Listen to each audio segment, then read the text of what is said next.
Uganda at 62. What does the future hold? Looking at the state of affairs today.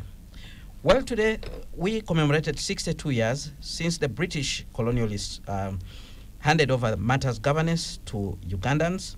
And like every 9th of October, we commemorated this event with a national gathering, but this time it was in Busia, presided over by President Yoweri Museveni.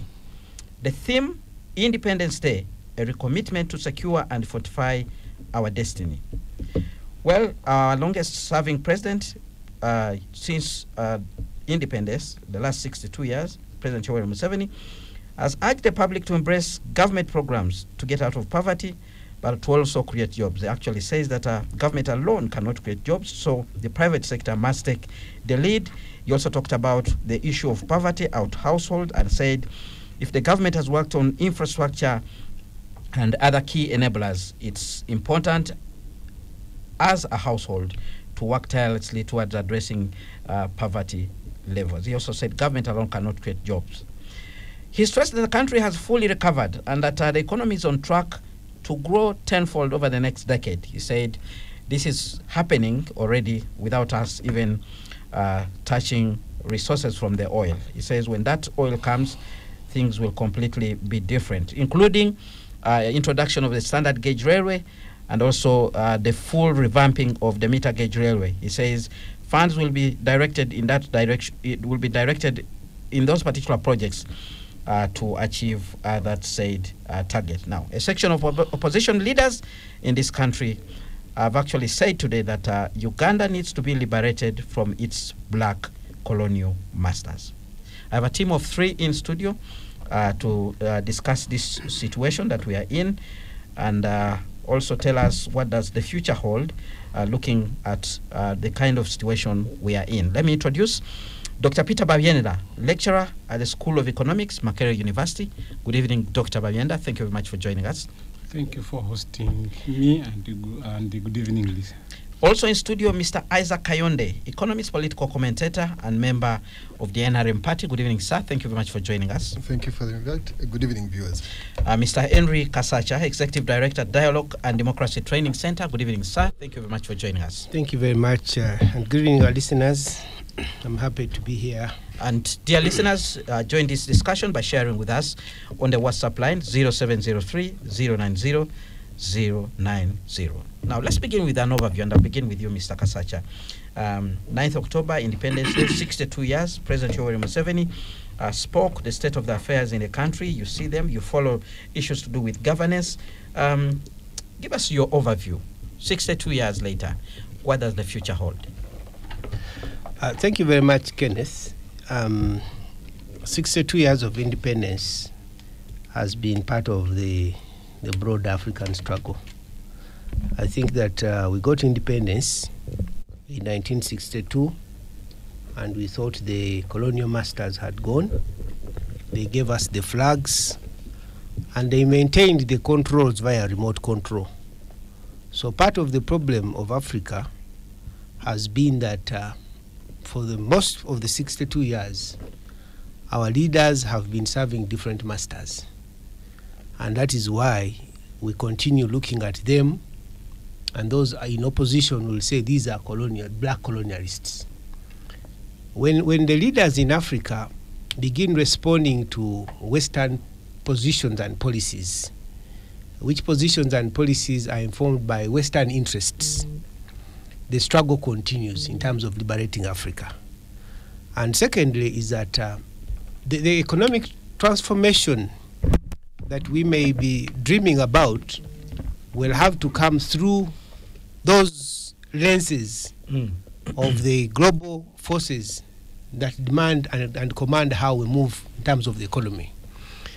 We have the economists here. They will tell you about all the structural adjustment programs and how the World Bank and the IMF have been moving Africa, directing Africa. The riots we had in Kenya recently were all led by the Kenyan government trying to respond to demands from the IMF and the World Bank in terms of how much they are going to tax their own people. So if you have leadership that still responds to those forces, the liberation of Africa remains far-fetched. The whole idea that we have moved into, we are independent, is a myth. We actually end up simply struggling to replace the colonialists. So after 62 years of independence, the socio-economic transformation that we are seeing should translate to the ordinary Ugandan. And it cannot translate to the ordinary Ugandan. Part of the reasons is what the president has said today, because he says that the people should get themselves out of poverty. But there is no country in the world that has ever developed from where we are without government involvement. The involvement of the state, and this is where we need to discuss, the role of the state in economic development has been one of the challenges of the 62 years of independence. The more we respond to pressure of pulling the state out of economic development, that is why you see the president saying, Mwefeko, it is now up to you, because they have been told that the state should not be here, should not be here, should not be here. Now, in an economy that is ideally very weak and poor, without a strong private sector, without a private sector that cannot compete even with our own neighbors, it becomes extremely difficult for that economy to lead to socio-economic transformation. And where we have had the 62 years, they have largely been under these circumstances. And now, President Museveni, and with his speech today and talking about poverty, he continues to say the people should now play their part. But we know that even when you talk about the private sector in this country is very weak to compete. So we cannot have this private sector, apart from having a private sector that is disguising, that is connected to a state. I mean, where are the manufacturers? Where are the jobs? So this is a challenge that Africa faces. So the last 62 years have had this problem of the role of the state in economic development, and our leaders have continued to work. I mean, it's not actually those in government only, even those in opposition. When our leaders make mistakes, we report them to London, we report them to Washington, America, we report them here. That shows that the powers that be are still in those centers. All right. We'll come back to you to dig deeper. Let's get an overview from Dr. Babyenda. Your view of the situation we are in now. Yeah. Thank you. Just following up from the colleague and the president's speech. Of course, there are those factors that we can say we are independent. Looking at when we got our independence in 1962, the economy, the size of the economy has grown. The population has grown. I think almost from 7 million now we are talking of 46 almost. The illiteracy rate has reduced drastically. We are talking of around 71 people who can read and write. Life expectancy has increased to around now 68 years. We have so many MOPs, so the size of parliament has increased, meaning increased representation, and all these MPs are black and Ugandans. The LOCs and all that. The youth are involved in the state matters. But also the emergence of Ugandan businessmen and women. But there are those other issues, as he's saying, especially the economic independence, and that brings in the poverty issues. You cannot be independent if you don't have something in the pocket. It is like if you ask for a lift, and you say you went to a party with someone who gave you a lift. When he goes for Sotco, you follow. Maybe is going. So that shows that we need to handle that as well. That's why, as he's saying, we keep responding to the colonial, what we are calling colonialists, the whites, because they have the money. We need their money. So sometimes we are forced to dance according to their tunes. But look at the trade, the agriculture. If you talk about agriculture, some commercialization is taking place. Some roads have come on board, but what we see which is continuing to grow throughout these years is corruption, and it is this corruption which is affecting, even when the president talks of the private sector. I have participated in the private sector, and you really see that you talked of them being connected to the state. That is someone in the state who is against the private sector. Maybe that one. But the individual person, just to be connected to power, this electricity we keep talking about is a lot. We have a lot of electricity. It is not easy for someone to be connected.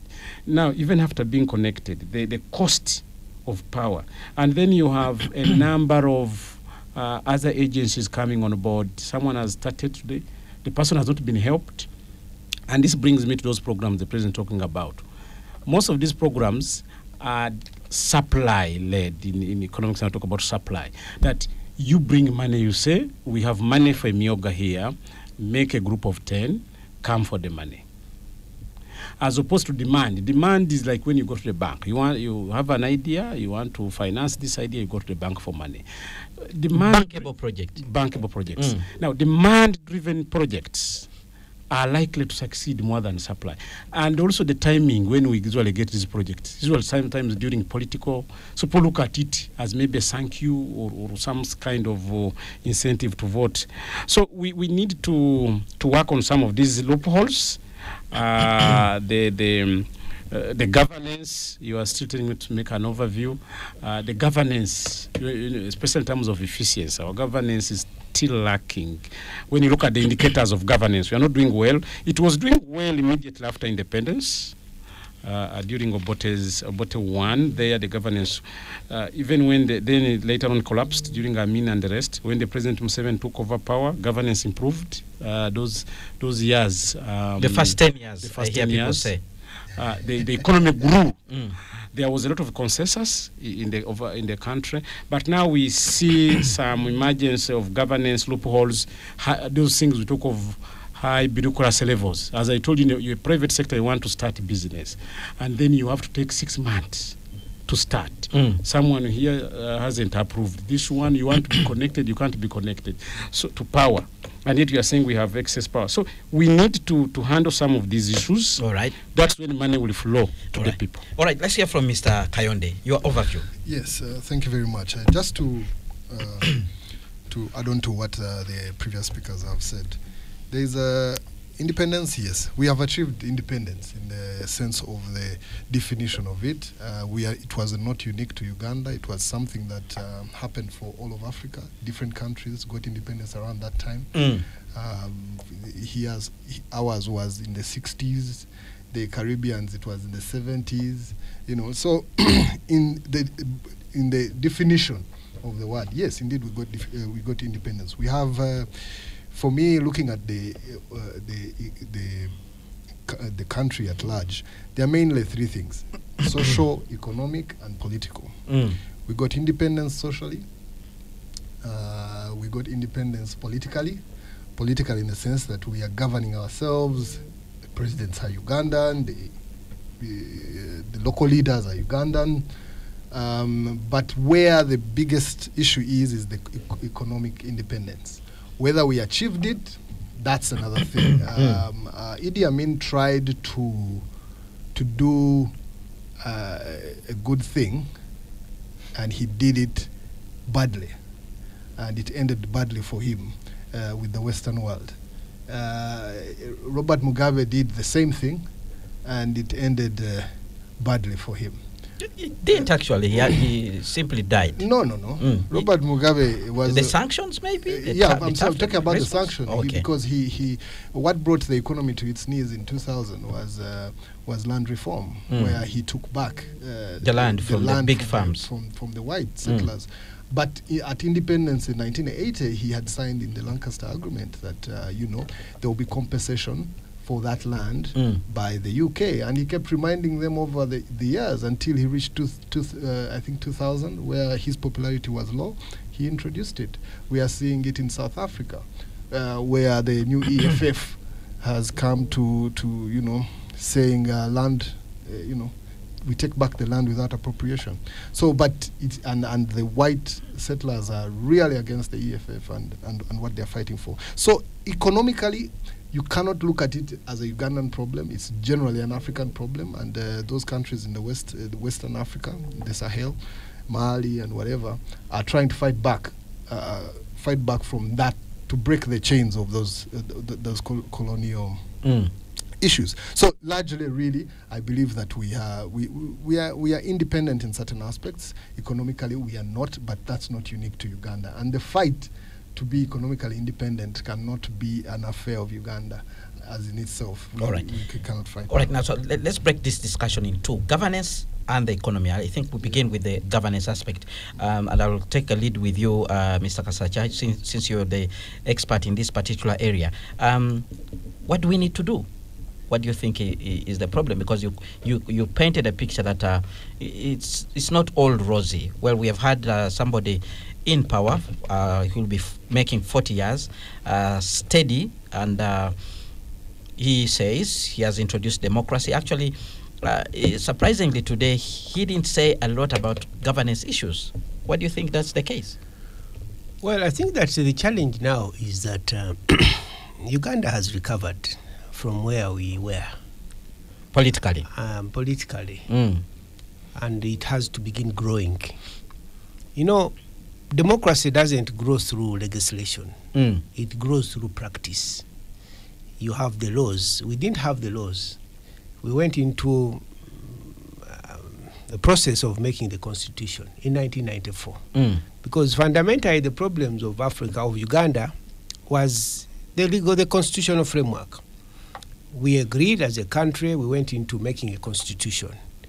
And we made this constitution when the government was extremely popular. And by being extremely popular, it committed to many global standards of democracy. And when you look at all this, our constitution and what it provides for, the standards we have entrenched in our legal system were all standards that came at a time when the NRM was extremely popular. Now, 20 years down the road, people begin challenging the NRM and challenging them based on the constitution that has been made by the NRM. And we find it extremely difficult to live up to the dictates of this constitution. And these are the contestations that you are now seeing, that you have agreed to particular standards. People are free to organize. People are free to do this.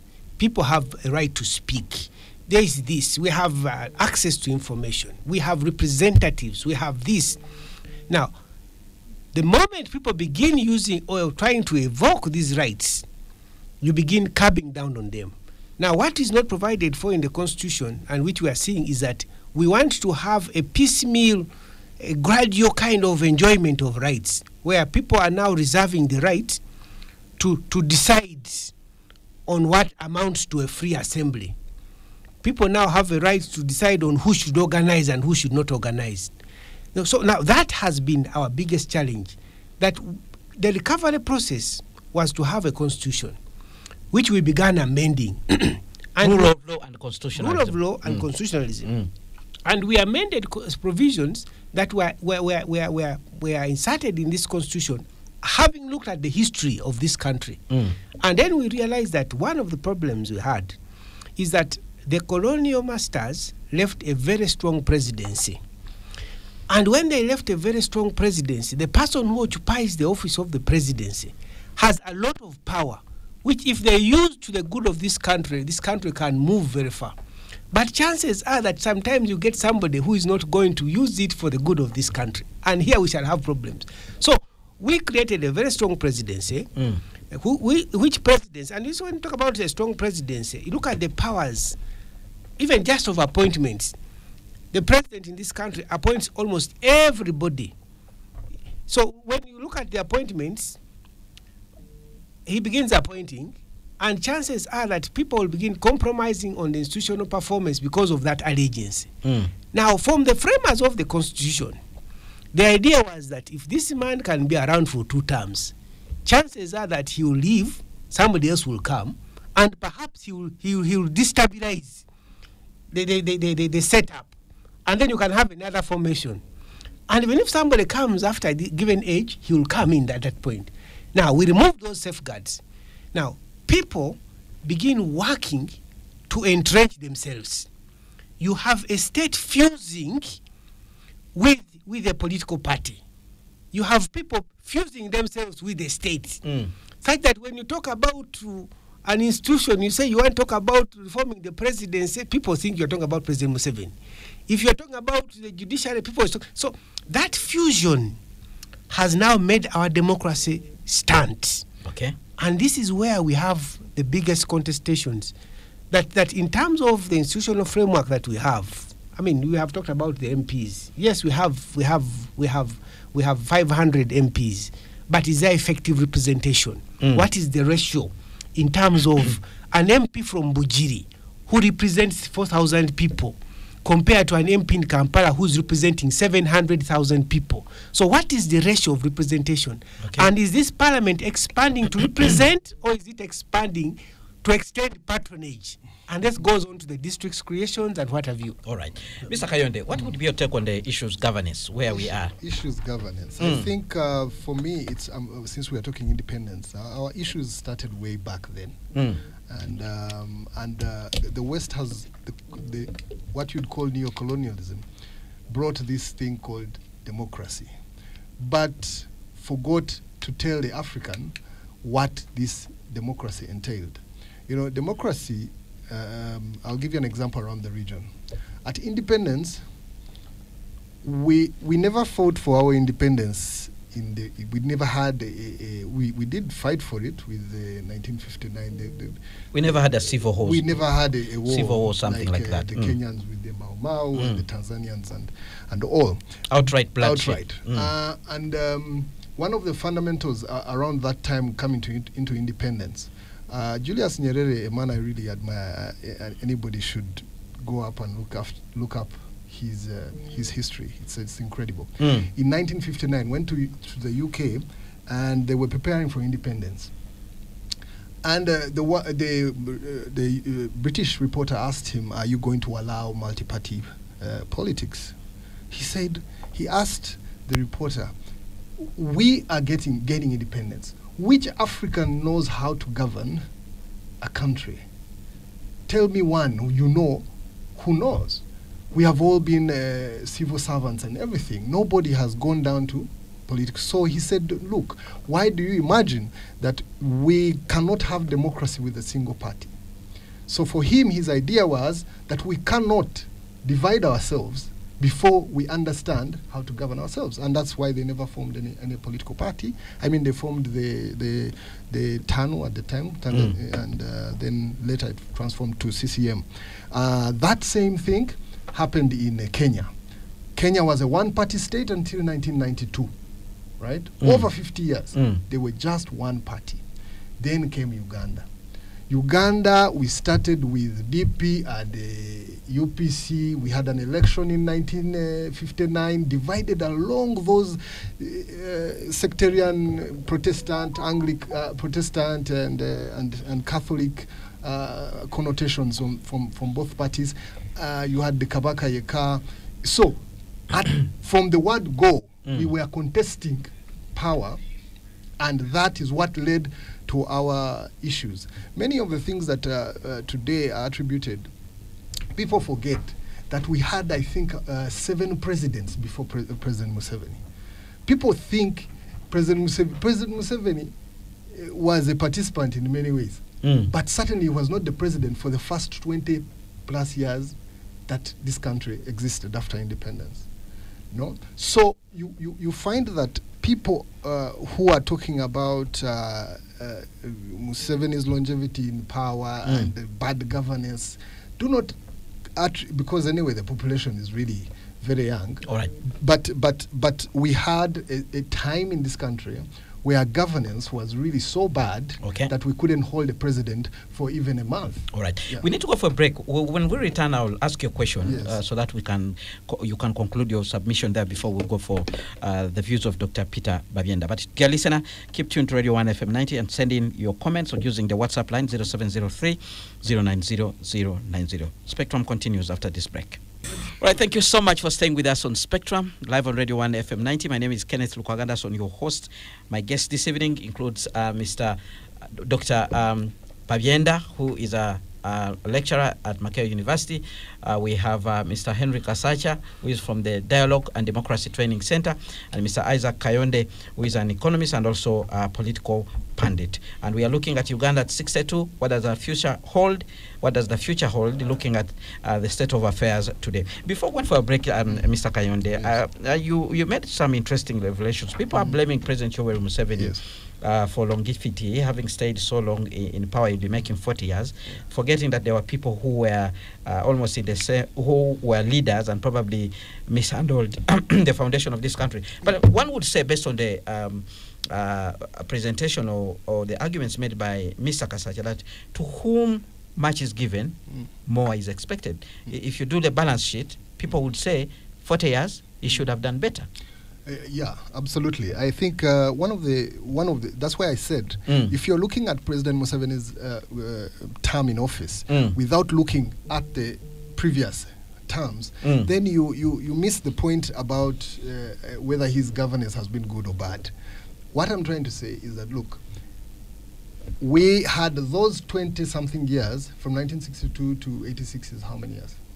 I could name the presidents. I know I can name. Okay, Mutesa is one, and I wanted to disagree with Mr. Kisaja here, that he said the presidency was left very strong by the colonialists. Actually, the presidency they left an organized setup. No, they left a weak presidency, which was ceremonial, which was a bit ceremonial, and then handed it down to the executive prime minister. Some of us have argued that we need to go back to that setting to get things moving again. But anyway, the point I'm trying to say, which implies they left us a setup which you admire, which was good, but.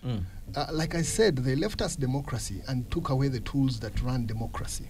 For example, democracy entails that you're contesting and you're in multi-party politics and you have ideas. And people are fighting, people are contesting a long ideology, you know? Just like you see in the Western world where, you know, you have a conservative, then you have a liberal. You know that taxes will go up when they are conservatives. You probably know that they'll go down with, you know, such things that are ideas around elections. So people actually choose which side, depending on the state of the economy. They say, okay, we shall take these people in or these people out. Now, one of the biggest issues I have with perhaps governance today is when President Museveni once said that Uganda, we are the most democratic country in the world, and I honestly felt like, okay, it was a big joke. But looking at how we are structured, we vote even Mayumba Kumi. We are voting on everything. We vote LC1s, we are voting councillors. We are over-democratized, in my opinion. All right, let's hear from Dr. Babienda. Your take on governance. Yeah, I just want to start from his point of voting, I should say over-voting, which is not only costly, but also it makes sometimes decision-making difficult, depending on the calibers of the people you have. And remember here, looking at our political economy, technicians cannot move without the blessings of the politics. If you look at, for example, our neighbors, Kenya, they only vote at two stages, the presidency and then the governors, and that is all. I think these are some of the things for us to quicken decision-making that we need to visit. But I wanted to say on the governance, the whole thing is, as Mr. Henry said, the constitution is in place, and this constitution has put in place so many institutions. So we just need to make these institutions work. We have the IGG. If actually you looked at our laws in as far as fighting, say, money laundering, corruption is concerned, they are very good. For example, a supplier. Nowadays, money cannot be with a cashier or a government accountant. The money goes directly from the central bank to the supplier. So implying if there is a duly job done, you can't have loss. So we need these institutions, the parliament, And although we talked of that, as Mr. Henry said, that the presidency is very, very strong, but the parliament can, for example, impeach the president. The law allows them to do that. So if the institutions... The law allows them, but is it possible? You know, as you talk about the institutions, we need to evaluate whether these institutions are strong enough to deliver as envisaged under the Constitution. Absolutely. And that's what I was saying. We need to allow these institutions perform. And the governance problem will be sorted, irrespective. But if we continue having weak institutions, and then another issue there is the weak public service. You need a strong public service. People who can come up with innovative ideas that can move the country without fearing anyone. All right. Well, you take us through the issue of the economy. Well, one of the major quotes that comes from President Yoweri Museveni today, he says, "We have entered the knowledge economy of automobiles, vaccines, pharmaceuticals, computer assembling, and eventually manufacturing." In other words, the economy has completely changed. But the biggest debate continues to be, does this economy reflect onto the ordinary Ugandan? Dr. Bamenda, how do we make that economy reflect? Yeah, of course, that is a question that comes out always, that whereas the figures are growing, the GDP, who owns this GDP? Because you may find it's only 5 people who are owning this GDP. And when you divide this through, you find that everybody, because for us to know the per capita, we just divide the total divided by everyone, and then you say everyone now, like for now, has like 3.5 million, which is not the case. So for us to do that, and I think that's what the president is talking about, that we have enablers have been put in place, like he talks of infrastructure, he talks of the power now is there. So how then there is programs like Myoga, programs like PDM, and others. All these programs are aimed at making people productive. Then you have the coffee, for example, UCDA, and here in Uganda, the campaign on coffee has somehow brought money. In terms of if you try to look at some other indicators, can tell you that slowly people have started getting money. For example, now it is rare to find people walking barefoot. Those days, we see people walking barefoot without shoes. We are seeing people now, many people are owning motorcycles. Grass search houses have reduced. People have radios. The mobile subscribers have increased. All these are indicators that people have some money. Whereas there are also other things that are really alarming. For example, around when you look at these latest produced results of UBOS, it's telling us around 51% of the youth are not in the economy. That means they are not employed. They are not in school. Now, where are they? This is something that needs to worry us so much. Where are these younger people? And then looking at the issues of the of market. Do you know whereas we are putting a lot of efforts in production, but people having market.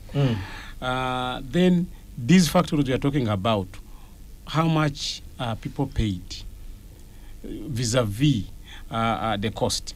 So the issue of purchasing power, even when you talk to these manufacturers, are facing a problem of demand, the problem of market. That tells you that people have no money to buy those products. Okay. Yeah. So we need to work on those kinds. All right, Mr. Kasacha, why is the economy not working, yet the numbers are growing? Well, the economy is not working because of one principal factor. The sectors that are growing are sectors that do not depend on numbers. The sectors that are growing are sectors that cannot absorb the numbers. An economy will only grow if the numbers are moving from the agricultural sector into the IT sector. Then you will see the growth and you'll feel it. But when you see the IT sector growing and it is running on very few people, which means majority of the Ugandans are in sectors that are not growing. And that makes it extremely difficult for the benefits of this sector to trickle down to transform these people's lives. So what we are seeing now, and the question that President Museveni should be able to answer, is that when he begins saying we are now moving from automobiles to vaccines, and so he's having this high tech. But to what extent is our education system preparing Ugandans to compete in this high tech economy? When you look at people in your schools, when you look at secondary schools all over the country, when you look at universities, tertiary institutions, are people being taught to compete in an economy that is being driven by IT? Or we are still moving on our ordinary approach of geography and coral reefs and what have you? So this is the mismatch, and this is why you are not going to see the transformation, and this is why President Museveni will do so many things, but they will not reflect in terms of the people's lives. Because the sectors that are growing are sectors that depend on very few people to register progress, yet majority of Ugandans are in those sectors that are not being transformed. If you look at the education system, it should prepare people for that economy.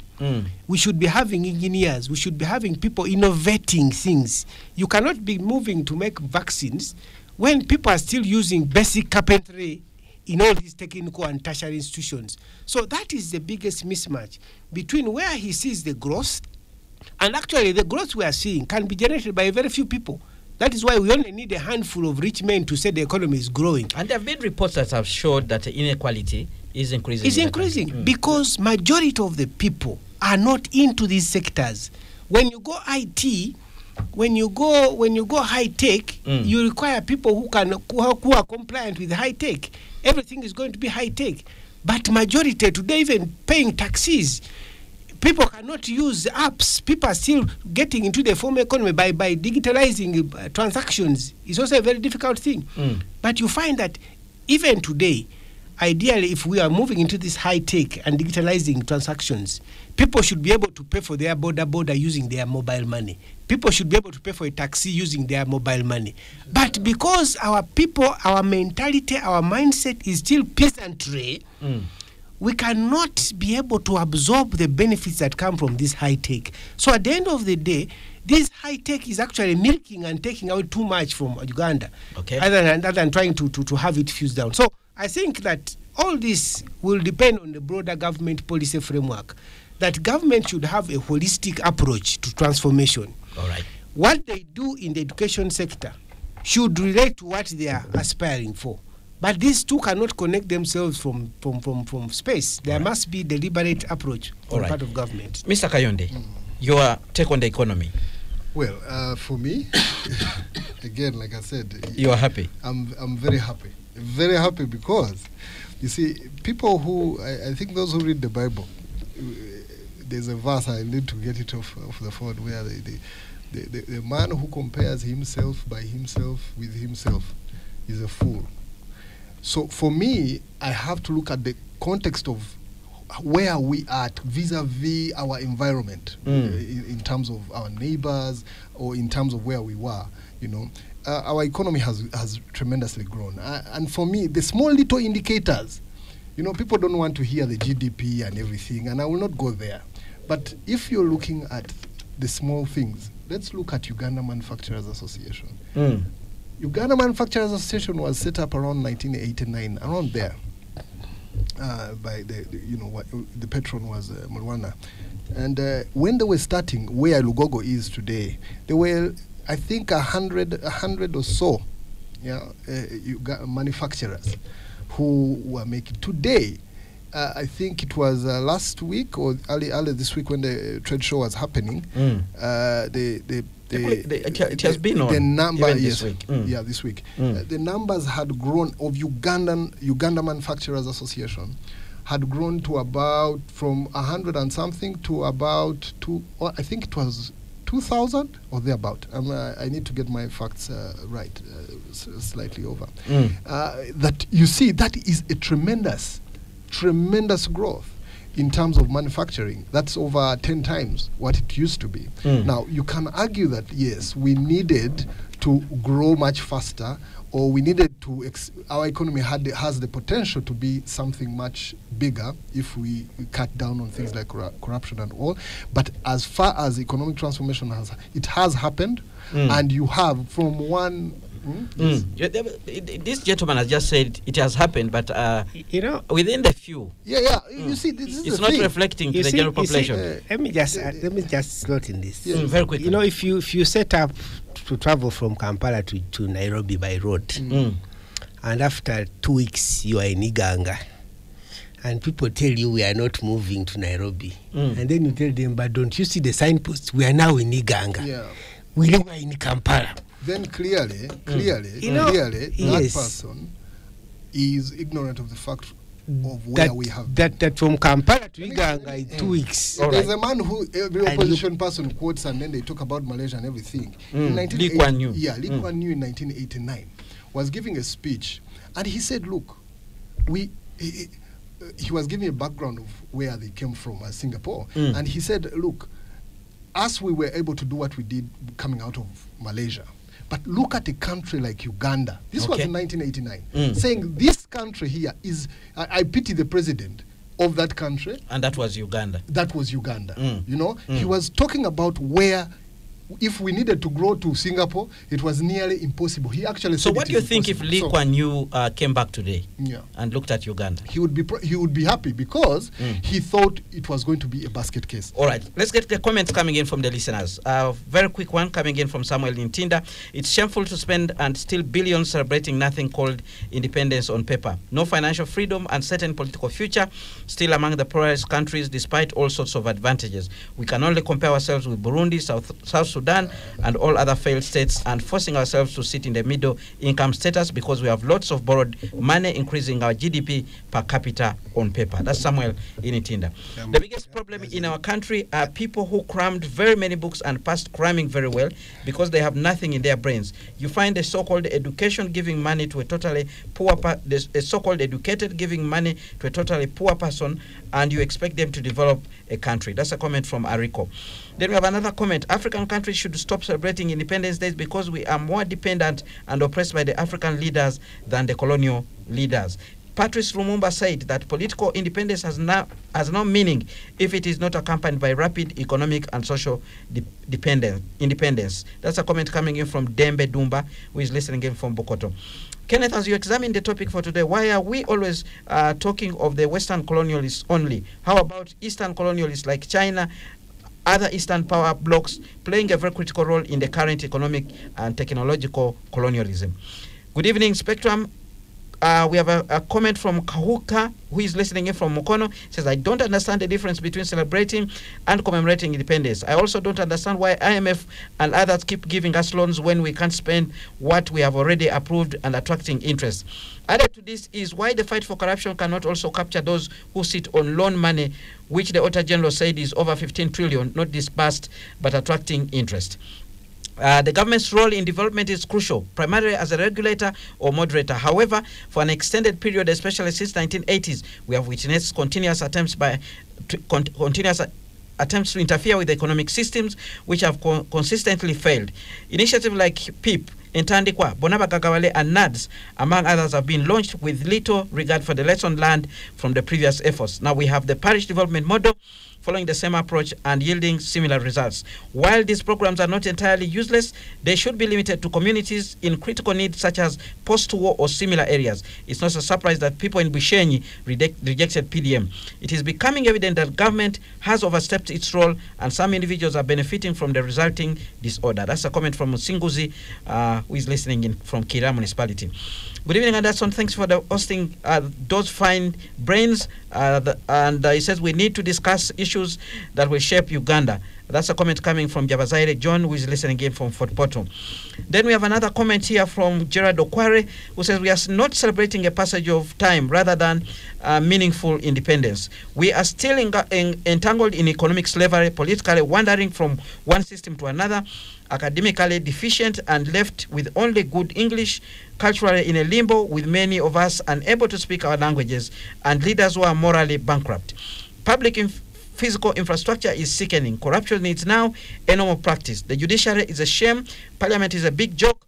And our technocrats can't even count population in a census. The colonialists physically left us, but have kept us in slavery through puppets and useless. We stand up and unite as Africans. The future remains bleak. That's Gerard Okware there with that comment. Western democracy is not practical in Africa, except if it is intended to appease Western governments. The democracy taught in schools is not African. If there is no room for merit, and then we expect our locals to understand development figures, then we are flogging a dead horse. A comment from Patrick Bonyo.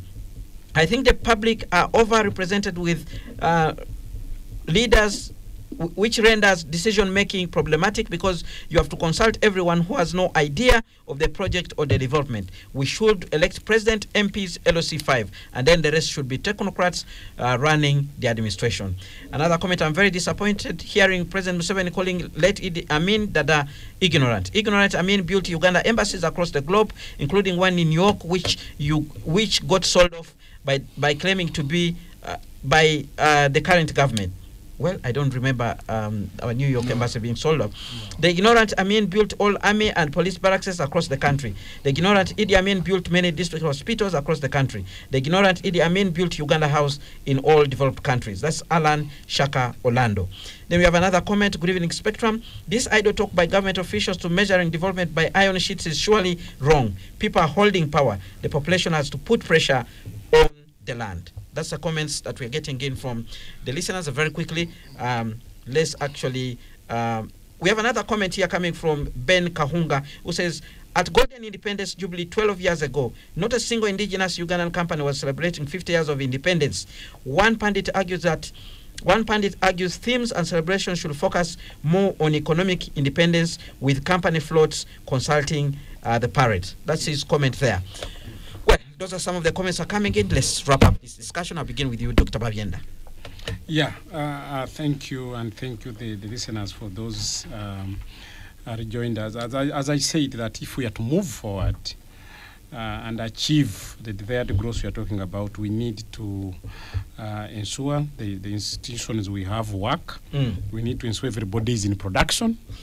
And this to come, even including these initiatives we bring in. I don't think giving someone money can easily make that person get out of poverty. But if this person is more productive, so we need to make our trainings, especially the TVET, this skill training, and up to date. As we're saying now, we are going into automobile, digitalization.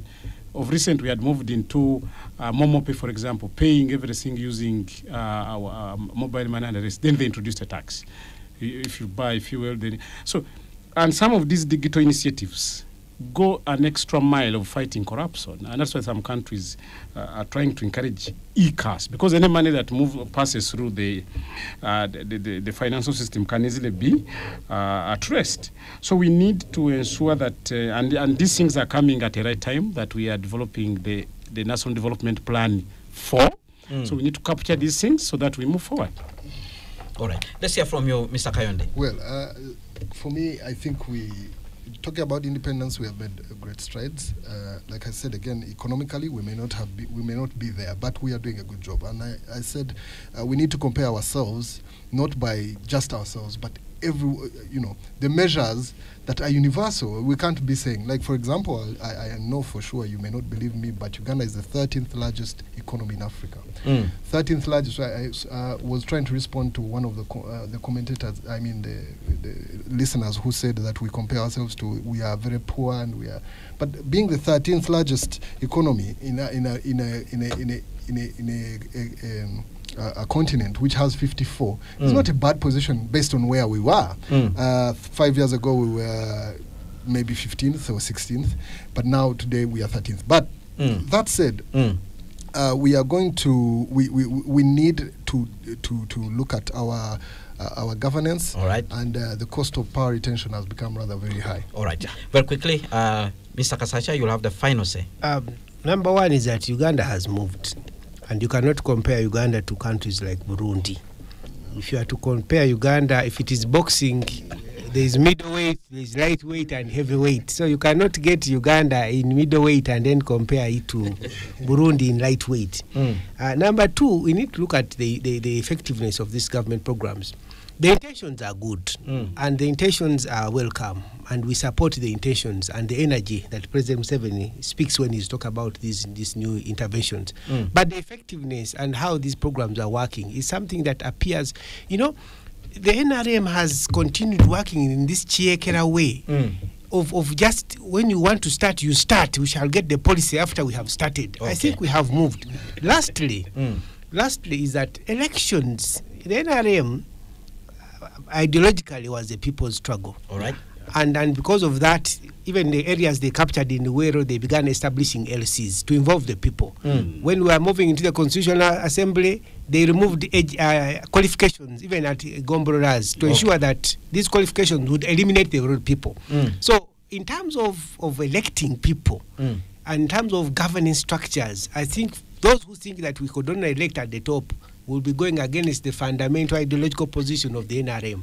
Right. And it will keep empowering the people. So the people can get involved. What we need to have is that there must be effective governance, which is not happening at the moment. All right, I must thank you, gentlemen, for actually sparing time to come on this day that you would be home resting to share with Ugandans. And thank you very much, dear Ugandans, for tuning in, but also sharing with us your views. I've been your host, Kenneth Lukwago. And that's on. Up next, we have the news in English with Miss Josephine Dagano. Thereafter, great songs and great memories with Bibi doing the Soul Train. But from me and the team here in studio, we wish you a good night.